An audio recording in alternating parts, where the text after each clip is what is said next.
আপনাকে তো বিএনপি থেকে বহিষ্কার করা হয়েছিল আপনি স্বতন্ত্র নির্বাচন করার জন্য। তো বহিষ্কারের সময় আপনার কেমন লেগেছে সেটা একটু শুনে আমরা ঢুকি।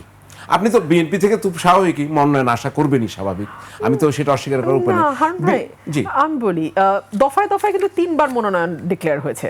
প্রথমে একগুচ্ছ আমার নাম নাই, সেকেন্ড রাউন্ডে আরেক গুচ্ছ আমার নাম নাই, থার্ডে গিয়ে যখন অল্প সময়ে বাকি আর নির্বাচনে, তখন আমি বুঝে গেছি দূর এ আর হবে না।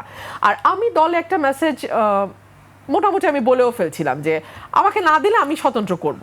আমি ওটা নিয়ে খুব যে ছিলাম তা না। আর আমি অলওয়েজই আমার নিজের জীবনে যেহেতু দীর্ঘ সময় আমাকে আমার পরিবারের দায়িত্ব একা হাতে করতে হয়েছে, নিতে হয়েছে, আমি খুব আবেগের মানুষ না। আমি কেউ কিছু বললে আমি একেবারে কাঁদতে কাঁদতে পড়ে যাই, ওই মেটেরিয়ালি আমি না।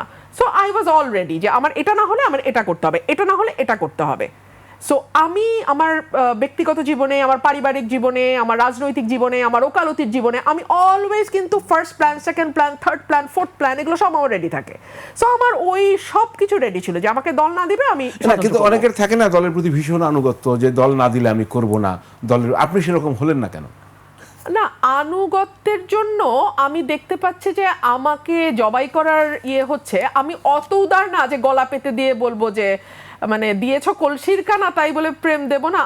আমি ওই ক্যারেক্টার, আমি ওই মানুষই না। আমি জান দিয়ে করেছি দলের জন্য এক সময়, তারপরে যদি দল মনে করে হাত মুছে ফেলবে তাহলে এই দল তো যে কোনো সময় আমার সাথে যে কোনো কিছু করতে পারে। ভবিষ্যতের পলিটিক্যাল গন্তব্য কি হবে? আপনার তো এখনো দল নাই, মানে কোন দলে যোগ দেওয়া বা অন্য দলে যোগ দিলে আপনার কথা বলার এরিয়া বাড়বে, অথবা নতুন দল গঠন করা, তৃণমূল তো হইতেই পারে, কংগ্রেস ধরেন।